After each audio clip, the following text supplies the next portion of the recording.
Olu lusasazo lwendaba lusiza ngqo kumagumbi osasazo eStudio 9 kwikomkhulu le-SABC e-Auckland Park eGauteng nazi eziphambili ngalentlwa. Umbutho wamakomanisi usebenzise umsitho wokubhiyozela iminyaka eli-105 wasekwayo njengeqonga lokusungula inkqubo yayo yokugaya inkxaso phambi konyulo lomasipala. Kubanjwe abemi bamazwe ngaphandle ngokuzama ukungena ngokungekho mthethweni kwinkomfa yeSADC ebanjelwe eThekwini KwaZulu-Natal. Molweni mzontsundu, sondelani xa sinikhongozela kuvimba wethu wangokuhlwanje ngokukhawuleza ke masingene emxholweni.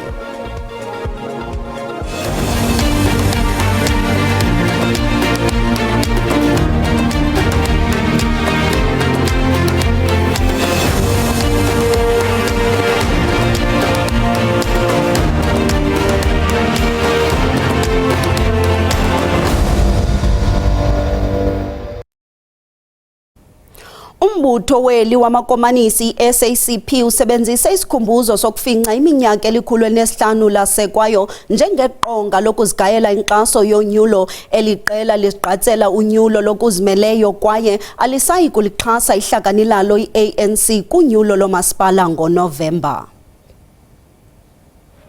I-SACP ibethelele yokuba ayizimiselanga ukuchitha unxantathu wobuhlakani ngapha koko idudulele ekulungiseni lo nxantathu. Ethetha nabaxhasi kunye namalungu eqela kwiyunivesithi yezobugcisa yaseTshwane, usibakhulu we-SACP uMnumzana Sole Mabhayila uthe lo msitho uqaqambisa isahluko esitsha sombutho. We celebrate this anniversary by launching our 2026 local government elections manifesto, declaring for an independent path in electoral politics for the African Party. Mabhayila utyatyadule wathi umhlaba ngomnye wemiba ephambili elizawuqhuba lizabalazela eliqela ukuqinisekisa ukuba umhlaba ubuyela ebantwini abaselungelweni. Our reconnection with all the left forces in the country had equally opened our eyes as the SACP. For instance, your perspective on the land question, even on how we can take up this question further, both legally and otherwise, was very important for us. Eliqela lixeleshe ukuzigqazela zonke izihlalo kwamasipala belijikelele.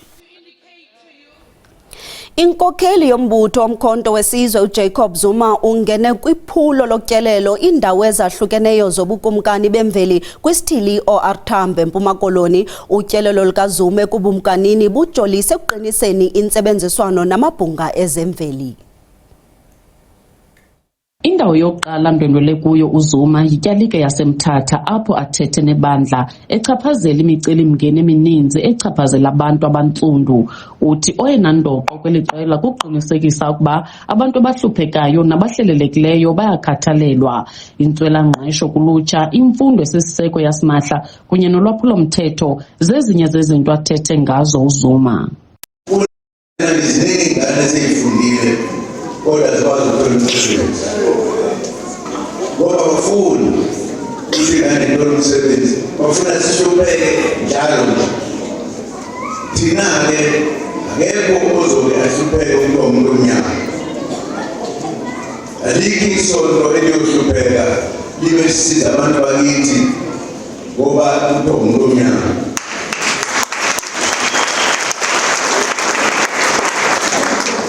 Unobhala jikelele weliqela kwanelungu lepalamente uSibonelo Nomvalo uthi utyelelo lweliqela kweliphondo akunanto yakwenza nokugaya inkxaso yonyulo, kodwa umemelele amaqela opolitiko alumkisa abantu beliphondo ukuba bohlukane namaqela angazinanziyo iimfuno zabo. We want to conscientize the people of the Eastern Cape that they shouldn't be viewed as people who are indoctrinated into a party which does not serve their interest. The Eastern Cape is the underprivileged, the most underprivileged province in the country. But the people will continue to vote for the ANC. Unomvalo uphinde wathethelela utshintsho lwenziwe kutshanje kweli qela esithi lwenziwe emva kokucinga nzulu. uZuma uphume enkonzweni waya kukumkani wamampondo asenyandeni ukumkani uNdlovuyezwe Ndamase ngomso kulindeleke ukuba i-MK Party indwendwele ubukumkani bamampondomise kuqumbu. Kwindaba ze-SABC ndingufundiswa Mhlekude eMthatha.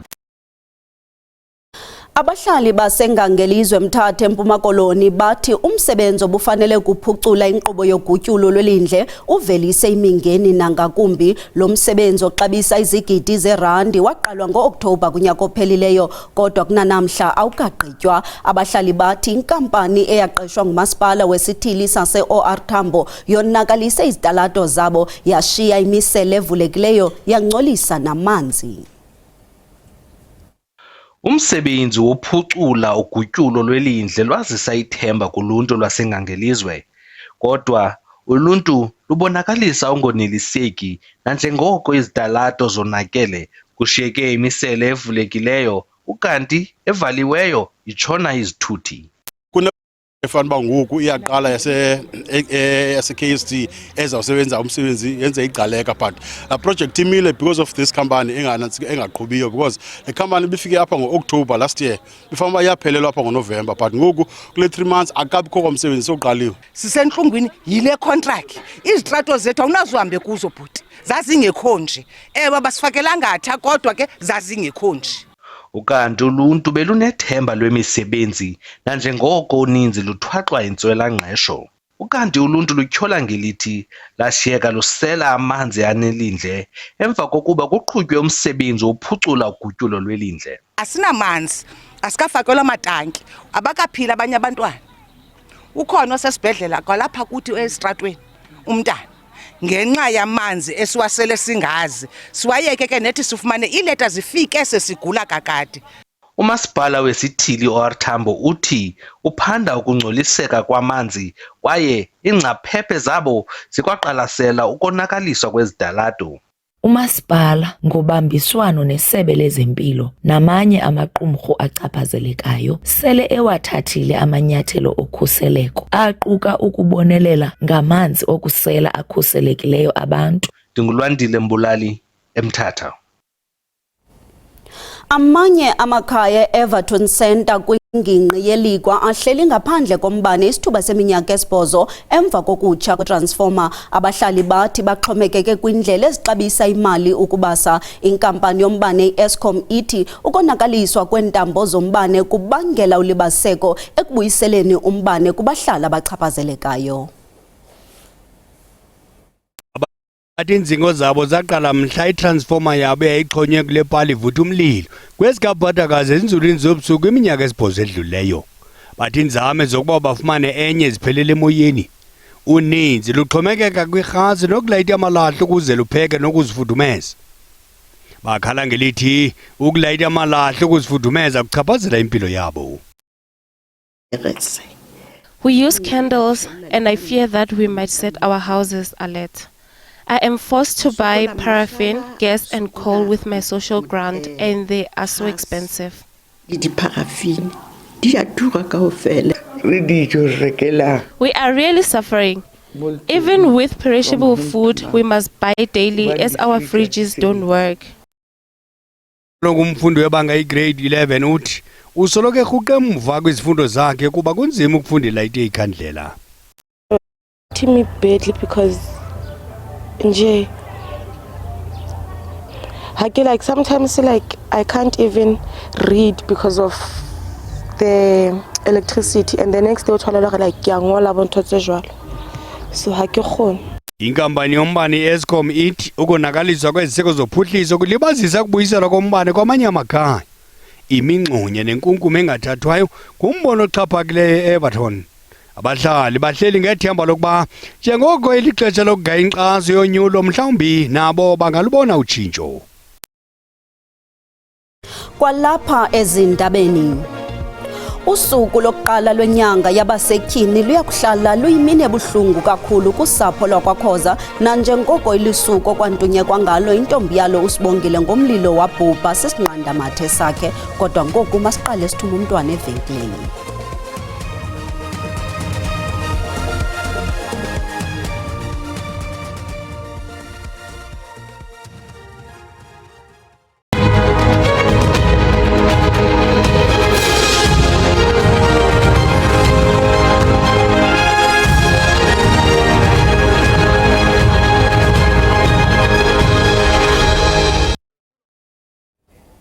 Sinamkele kwakhona sihlabele mgama. Abemi ababini baseKongo babanjiwe ngokuzama ukungena ngokungekho mthethweni kwingqungquthela yeSADC eThekwini yaye baza kujamelana namatyala obuqhophololo nokuzenza abantu abangengabo. Abakwantsasana batyhola ngokuba ababatyholwa ababini bazame ukungena kwiziko iDurban ICC besebenzisa izigunyaziso zokungena ezimiselwe omnye umntu kule ngqungquthela yequmrhu lezophuhliso kumazwe akumazantsi eAfrika. Kambe ke bakwajamelene namatyala ukungena kwindawo engavumelekanga ukungena kuyo ngaphandle kokunqwala kwamagunya. Kananjalo omnye umntu wesithathu obanjiweyo ngummi wase Zimbabwe yena utyholwa ngokuzama ukufuna ukungena ngokuzenza ngathi ligcisa elimele ukuba seqongeni lale ngqungquthela. Earlier this week, a Zimbabwean national was also arrested after allegedly attempting to obtain accreditation under the guise of being a performing artist in an effort to gain access to the summit venue. The two Congolese nationals face charges of fraud, impersonation and contravention of the South Korea Act relating to entering a designated area without authorization. Ukanti ke lo mmi waseZimbabwe ubanjiweyo ukwajamelene netyala lokuba kweli ngokungxamnye nomthetho. Kunjalo nje lo mrhanelwa uza kuvela enkundleni. Ndimlo Lilitha Ntsundwani kwiindaba ze-SABC. Ukanti ke njengoko iqala ngomso ingqungquthela yama-48 yentloko zombuso nezorhulumente bengingqi ekumazantsi eAfrika iSADC eThekwini ngomso, ngoku ke siqhagamshelana ngqo nentatheli yethu yezopolitiko uSamkele Maseko ukusichazela ngokwenzekayo nokuza kwenzeka ngomso. Samkele, sikwamkele, sibulele nangexesha lakho. Khasele usichazela ke into yobana singababukeli nabantu boMzantsi Afrika singalindela ntoni kwingqungquthela le iza kuqhubeka ngomso eThekwini yeSADC. Sibingelele msakazi uLisa, namhlanje kunesidlo sasebusuku lapho umongameli uRamaphosa ezobe enoza kwabo babo amazwe yalesi sikhungo sokuthuthukiswa kwamazwe yaseningizimu yeAfrika, yona ke iSADC ngaso isiZulu. Umongameli uzoba nalesi sidlo namhlanje ebusuku lapho bazobhunga kabanzi ngayo sonke isimo somnotho sawo ke lamazwe alana yaseningizimu yeAfrika, nakufika ke kwabantu besuka kwamanye amazwe baya kwamanye amazwe phecelezi ngesingisi abayibiza ngemigration. Namhlanje ebusuku bacele nje ukungaphazanyiswa, bonke ke osondaba bavalelwe ngaphandle namhlanje ebusuku kulesidlo abazoba naso lapho bazobe bebhunga kabanzi ngazo zonke ke ingxoxo abazobe bendlalela zona ukuthi bebe nazo kusasa, kakhulukazi ngokuhamba kwabantu besuke kwamanye amazwe beye kwamanye amazwe, okuyinto kade siyibone yenziwa woMarch on March befuna abantu bokufika abaseningizimu Afrika abengenawo amaphepha abalana ukuthi baphindele kwamazwe abo. Lamazwe ke alolu phiko lokuthuthukiswa kwamazwe ayeningizimu yeAfrika athi abakuthandanga ukubona abantu basemazweni abo bexoshwa eningizimu Afrika ngehlungu akade sikhona. Ngizokhuluma ke noVincent Magwenya okuyena ke okhulumela umongameli uCyril Ramaphosa. Mnumzane uMagwenya, sikubengelele emsakazweni umphakathi iSABC. Isidlo sanamhlanje kusihlwa lesixoshile kusona, yini ezobe kubhungwa kakhulu kulomhlangano ozobe ukhona namhlanje ebusuku bebe nesidlo sasebusuku? Ngibonge Ncamane, ngibingelele nakubalaleli kubabukeli. Ncamane asinixoshanga isimemo nisitholanga, kunomehluko phakathi kongasithola isimemo nokuxoshwa. Ncamane nje kubusubekileke wagcizelela kakhulu kulolu daba lwabantu abahambela amanye amazwe. Ziningi izindaba ezodingidwa namhlanje ebusuku nakusasa. Okokuqala ukuthi siuvusa kanjani umnotho wesifundazwe sonke seSADC. Sibheke kakhulu lento ye-industrialization, ukuvusa imboni kusifundazwe sonkana seSADC. Okwesibili ukubheka lento esiyibiza i-food insecurity.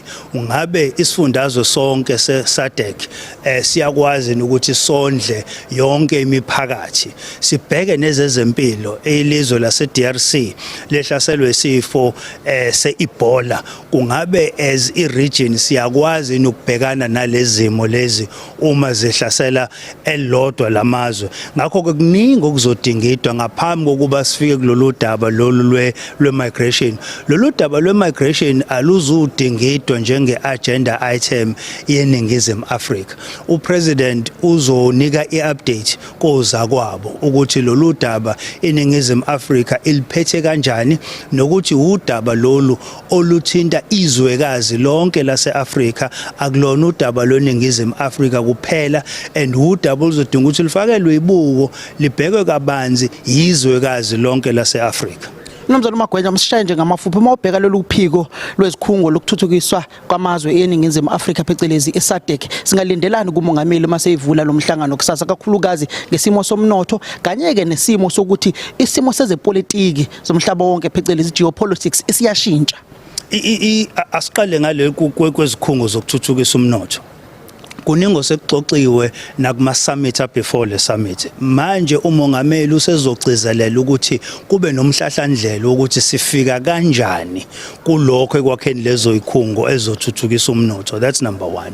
Okwesibili, sizoba khona isikhathi ukuthi sibheke udaba lwe-geopolitics ngoba liyasithinta kweze energy, ukutholakala kwe-fuel kanjalo nakwezolimo. So luzocutshungulwa lelo daba ukuthi ke isifundazwe siresponda kanjani. Sibonge kakhulu Mnumzane uMagwenya okuyena ke okhulumela umongameli weNingizimu Afrika uCyril Ramaphosa. Kusasa ke ilabo kuzobe kuyingqingithi khona njengoba lamazwe akhona alolu phiko lokuthuthukiswa kwamazwe eNingizimu Afrika azobhekisisa kabanzi ngomsimo somnotho salamazwe. Siyazi ke moya nje lana eMozambique nakhona kuneyinkinga ekhungethe lelo lizwe. Moya eZimbabwe nakhona kuneyinkinga ekhungethe abantu baseZimbabwe, kakhulukazi abantu baseZimbabwe abasuka ezweni labo beze eNingizimu Afrika bezofuna amadlelo akuhlaza. Mawuphinde uya nako Malawi, sibabonile ke abaningi abaseMalawi kade bekhona eNingizimu Afrika ngokungemthetho abaphindele amazweni abo. Lokho ke kuzoba yinto ezothunaza kakhulu ke yona ke le summit ukuthi kubhungwe ngayo. Sibonile umongameli uRamaphosa kade ethula inkulumo yakhe eNyuvesi yaKwaZulu Natal, ulithintile lolu daba lokufika kwabantu eNingizimu Afrika nanokuthi iNingizimu Afrika ayiqhaji ngendlela exoshe ngabo labantu kade bekhona eNingizimu Afrika akade bengenawo amaphepha abagunyaza ukuthi bebe khona lana eNingizimu Afrika. Namhlanje siyafisa ukuba iphela kuleyo ndlu akade uzobe kudingidwa khona kabanzi ngalezi inkinga ebhekene nayo ke iNingizimu Afrika. Sibambe ngazo zibini ke phanku samkele eseThekwini. Sicela ukulumkisa bobanhliziyo zibuthathaka ngelinqaku lilandelayo. Usuku lokuqala lwenyanga yabasetyhini liyokuhlala luyimini ebuhlungu kakhulu kusapho lwakwaKhoza. Usibongile Khoza neminyaka engama-38 ubudala kuthiwa watshiswa ngumuntu owayesakuba sisithandwa sakhe eMathulu eMpumalanga. Usapho luthi esisehlo sibashiye bemajekile ikakhulu emva kokuba esisiganeko sisenzeka emva kwexesha esisibini sahlukanayo. Usapho lukaSibongile Khoza oneminyaka engama-38 ubudala lunathemba lokuba uza kukhutshwa esibhedlele kungekudala. Kuthiwa umrhanelo wamgala ngepetroli uKhoza waza wamtshisa kwikhaya lakhe ngomhla wokuqala kule nyanga. Ngokutsho kosapho esisibini sabuqhawula budlelwane baso ngo-2023 kwaye uKhoza wayenomyalelo wokhuseleko ochasene nalo wayesakuba sesinqandamathe sakhe. On the 1st of August, my aunt was burnt by her ex-boyfriend. She sustained serious injuries. She's still in hospital. So far, we are happy with the investigation. GBV is not good. We suffered so much pain in the family. Abahlali baseMathulu bathi esisehlo sibashiye bemajekile. I'm so disappointed very much, especially in the side of all men in a society, to see that there are still women that are got abused in such a horrific manner. Amapolisa kwiphondo azithembile malunga nezigwebo kunye nokuqhubisana namatyala ogonyamelo olusekele kwisini. In this particular case, I must say that the suspect was arrested the following day and the docket was assigned to a detective.